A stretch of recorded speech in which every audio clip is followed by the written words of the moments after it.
Assalamualaikum warahmatullahi wabarakatuh. Perkenalkan, nama saya Yasmin Anggriani. Di sini saya akan menampilkan video identifikasi bakteri Escherichia coli dari sampel urin dari pasien infeksi saluran kemih. Silakan duduk, Ibu. Baik, selamat pagi. Perkenalkan, nama saya Yasmin Anggriani. Tugas laboratorium pada pagi hari ini, izin mengonfirmasi data dulu ya, Ibu.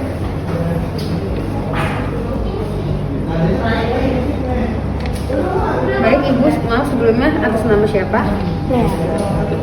Umur berapa? Baik, Ibu, pada pagi hari ini akan ada pemeriksaan urin.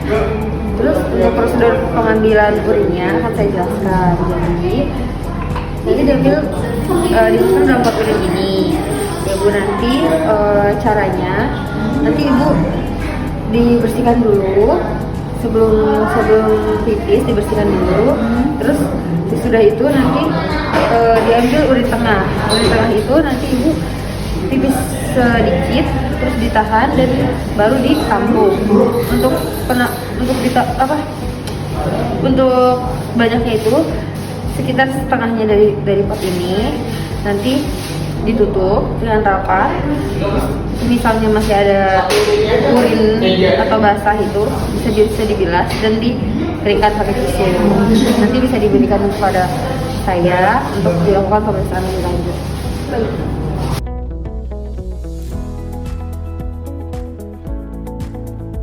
Yang digunakan ada mikroskop, fluid berisian HCl, tabung reaksi dan rak, spiritus, objek gelas, tisu, ose tusuk dan ose bulat. Bahannya ada aflatoxin, KOH, Kovac, methyl red. Sterilisasi meja kerja menggunakan alkohol dan dielap menggunakan tisu. Lalu, panaskan ose bulat di atas bunsen hingga membara.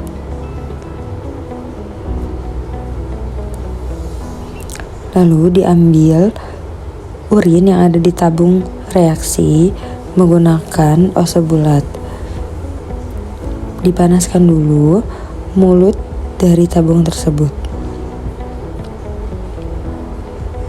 Dipanaskan kembali, kemudian ditutup. Panaskan bagian luar cawan Petri yang berisi media IMB, lalu inokulasi sampel urin tersebut.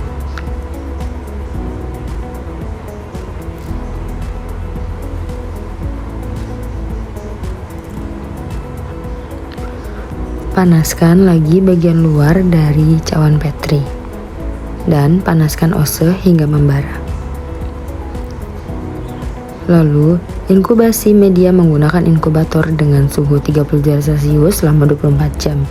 Setelah 24 jam, pada media IMB, E. coli akan menunjukkan pertumbuhan koloni dengan ciri-ciri warna koloni akan berwarna biru kehitaman atau ungu gelap. Kilap metalik, ciri yang paling khas adalah adanya kilap hijau metalik pada permukaan koloni yang diamati di bawah cahaya terang. Kilap ini disebabkan oleh pengendapan kompleks perwarna eosin Y dan metilen biru akibat produksi asam yang kuat dari fermentasi laktosa yang cepat. Morfologinya umumnya berbentuk bulat, tepiannya rata dan elevasinya cembung. Langkah selanjutnya adalah pewarnaan gram dari koloni bakteri yang tumbuh pada media IMB. Selanjutnya, pewarnaan gram. Bersihkan terlebih dahulu objek gas yang akan digunakan, difiksasi, lalu diberi NaCl di atasnya, dan diambil koloni yang tumbuh di media IMB, lalu diratakan di atas objek gas. Lalu dilanjutkan dengan pewarnaan gram menggunakan pewarna genden violet, lugol, alkohol, dan safranin. Dinyalakan lampu mikroskop dan diletakkan objek gelas di bawah lensa mikroskop. Lalu diatur dan diamati koloni secara mikroskopis.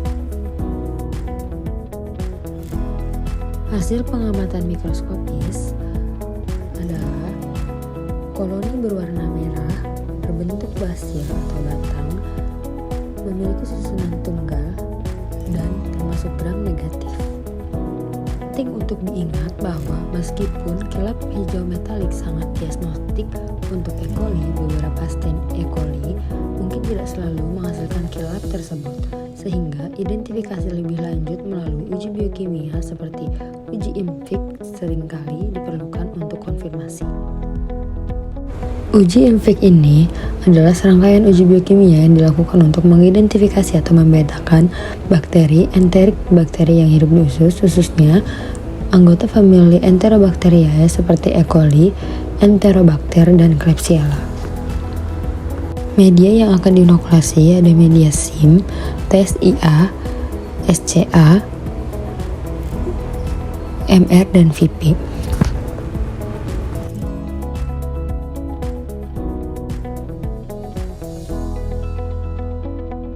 Media-media pada pengujian biokimia ini akan diinkubasi menggunakan inkubator selama 24 jam bersuhu 30 derajat Celcius. Berikut ini adalah hasil khas dari bakteri Escherichia coli pada media uji biokimia. Yang pertama ada uji MR dan VP. Adalah dua ujian terpisah yang sering dilakukan bersamaan untuk membedakan jalur fermentasi glukosa. Pada MR, tes positif setelah penambahan indikator methylene red, media akan berubah menjadi warna merah. Ini menunjukkan E. coli melakukan fermentasi asam campuran yang kuat, menghasilkan banyak asam stabil yang menurunkan pH media di bawah 4. Untuk VP, tes negatif setelah penambahan afanaftol dan KOH, tidak ada perubahan warna merah atau cincin merah. Ini menunjukkan E. coli tidak menghasilkan asetoin. Selanjutnya pada uji indol positif, hasil E. coli setelah penambahan regen COVAX setelah diinkubasi akan terbentuk cincin merah pada permukaan media. Cincin merah ini menunjukkan adanya indol, produksi samping dari pemecahan triptofan oleh enzim triptofanase yang dimiliki oleh E. coli. Kemudian ada SIM, itu media semi padat yang digunakan untuk menguji 3 karakteristik bakteri: produksi hidrogen sulfida, produksi indol, dan motilitas. Produksi indolnya itu negatif, tidak ada perubahan warna hitam pada media di sepanjang garis tusukan. Ini menunjukkan E. coli tidak menghasilkan gas H2S. Selanjutnya, motilitas positif, terlihat pertumbuhan bakteri menyebar menjauhi garis tusukan pada media. Media akan tampak keruh atau difus di luar area inokulasi awal, seringkali berbentuk pola seperti pohon cemara berbalik. Selanjutnya pada media SCA atau Simon citrat agar. Media ini digunakan untuk menguji kemampuan bakteri menggunakan sitrat sebagai satu-satunya sumber karbon. Hasil E. coli menunjukkan negatif. Media Simon citrat agar akan tetap berwarna hijau atau tidak menunjukkan pertumbuhan yang signifikan. Ini menunjukkan E. coli umumnya tidak dapat menggunakan sitrat sebagai satu-satunya sumber karbon. Jika bakteri dapat menggunakan sitrat, akan terjadi peningkatan pH yang mengubah warna media menjadi biru, tetapi E. coli tidak memiliki kemampuan ini. Pada TSIA, selain berwarna kuning, berarti E. coli mampu memfermentasi laktosa dan sukrosa secara aerobik, menghasilkan asam yang menurunkan pH dan mengubah indikator fenol merah menjadi kuning. Dasarnya berwarna kuning karena E. coli mampu memfermentasi glukosa secara anaerobik, juga menghasilkan asam. Sebagai seorang calon tenaga laboratorium medik, kita memegang tanggung jawab yang sangat besar. Setiap sampel yang kita terima, setiap pengujian yang kita lakukan, dan setiap hasil yang kita laporkan memiliki dampak langsung kepada kehidupan pasien. Integritas dalam praktik laboratorium bukanlah sekedar etika saja. Ini berarti melakukan setiap prosedur yang sesuai standar, melaporkan setiap hasil dengan jujur, tidak pernah memanipulasi data sekecil apapun. Risiko dan bahaya akibat data atau hasil yang dipastikan sangat mengerikan. Jika identifikasi bakteri salah dilaporkan, pasien bisa menerima pengobatan yang tidak tepat, terus menghambat kesembuhan, memperburuk kondisi mereka, bahkan mengancam jiwa. Kesalahan diagnosis dapat menyebabkan penundaan pengobatan, penyebaran infeksi, atau bahkan kesalahan pengambilan keputusan medis yang fatal. Oleh karena itu, komitmen pribadi saya sebagai calon tenaga laboratorium medik adalah untuk senantiasa menjunjung tinggi integritas. Saya dengan berkomitmen untuk bekerja dengan ketegasan tinggi, mengikuti prosedur operasional standar atau SOP dengan cermat, dan melaporkan setiap hasil dengan akurat dan jujur tanpa pengecualian. Demikianlah proses identifikasi Escherichia coli dari urin pasien infeksi saluran kemih, dan ingatlah, keakuratan dan integritas adalah kunci dari setiap langkah diagnosis demi kesehatan dan keselamatan pasien. Terima kasih. Assalamualaikum warahmatullahi wabarakatuh.